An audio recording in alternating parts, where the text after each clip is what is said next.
Hello and welcome back to Ganga Education. On this platform, you will find quality lectures relating to the field of law, competitive examination in legal domain, important legal facts and legal history, all explained in clear and structured manner. Criminology के इस lecture series में आज हम discuss करेंगे anthropological school of criminology. Welcome to Ganga education, your learning partner for law students.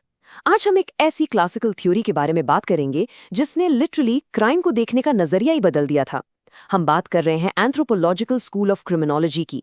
ये topic आपके LLB, LLM और specially UGC net law exams के लिए एकदम क्रूशल है। तो चलिए बिना किसी डिले के इस कॉम्प्लेक्स टॉपिक को बिल्कुल सिंपल और स्ट्रक्चर्ड वे में ब्रेक डाउन करते हैं। आज का हमारा ये रोड मैप आपके एग्जाम्स के लिए परफेक्ट है।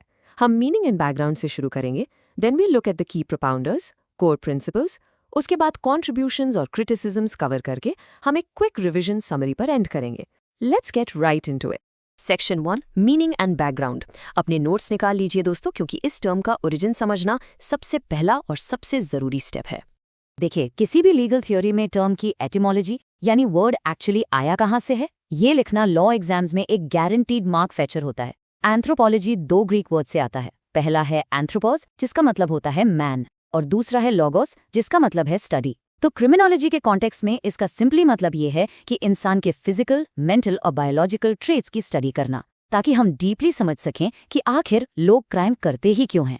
इस थियरी का सबसे क्रूशल पॉइंट ये है कि ये बेसिकली कहती है कि कुछ लोग इनहेरेंटली यानी पैदाइशी रूप से ही कुछ डिफेक्ट्स या एबनॉर्मलिटीज़ के साथ पैदा होते हैं।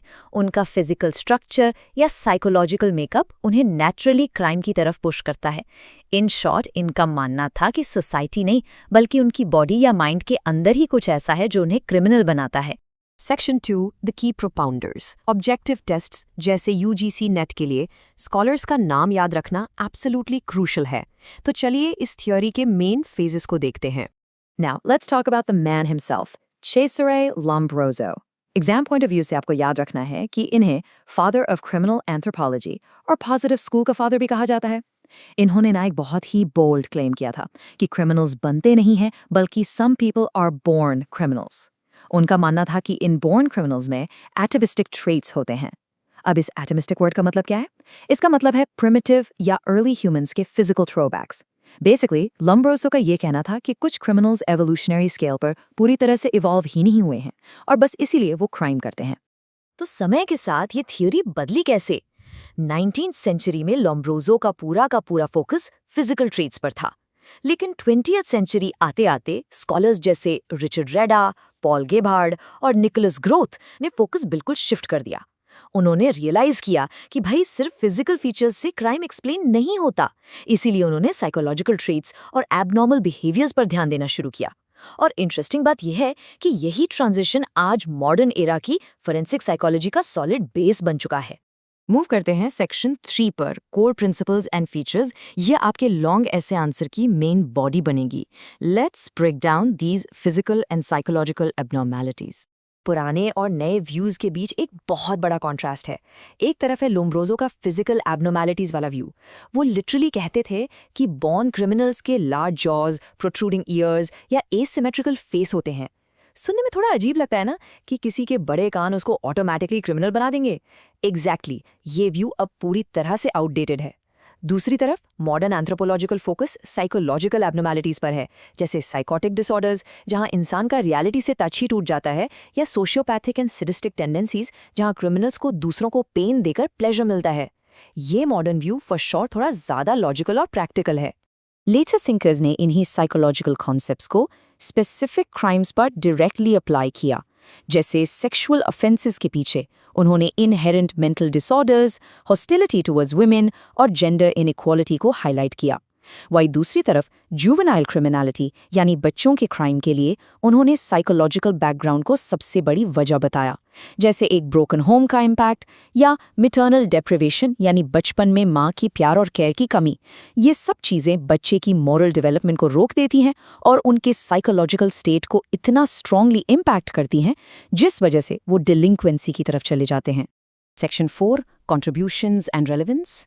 अब आप लोग सोच रहे होंगे, अगर लोम्ब्रोसो के व्यूज आउटडेटेड हैं तो हम इस थ्योरी को आज क्यों पढ़ रहे हैं? Let's find out. The real historical contribution of the school is actually fascinating.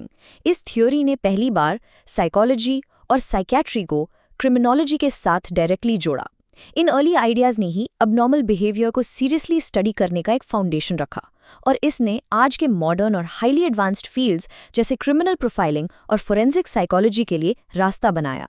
आज हम मॉडर्न इन्वेस्टिगेशंस में जो देखते हैं ना, जहां पुलिस एक क्राइम सीन को देखकर अफेंडर की साइकोलॉजी समझने की कोशिश करती है, उसका बेस एसेंशियली इस थ्योरी ने ही सेट किया था। Section 5 criticisms of the theory. हमेशा याद रखिए लॉ स्टूडेंट्स, कोई भी लीगल ऐसे एक स्ट्रॉन्ग बैलेंस्ड क्रिटिकल एनालिसिस के बिना कंप्लीटली अधूरा होता है। इस थ्योरी के कुछ मेजर फ्लॉज हैं जो आपको अपने एग्जाम में डेफिनेटली लिखनी है।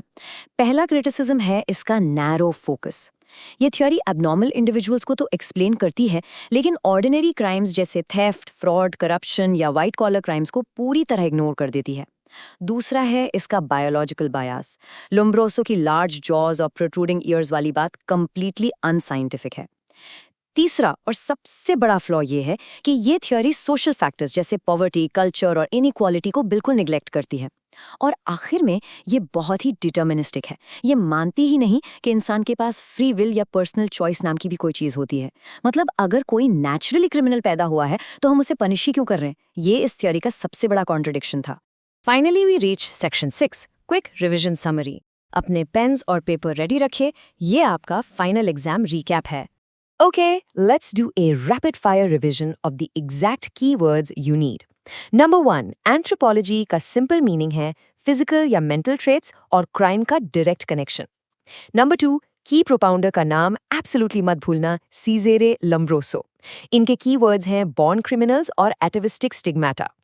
Number 3, 20th century shift, जहां रिदा और गेबहार्ड ने physical features से हटकर psychology और sexual offenses पर focus किया.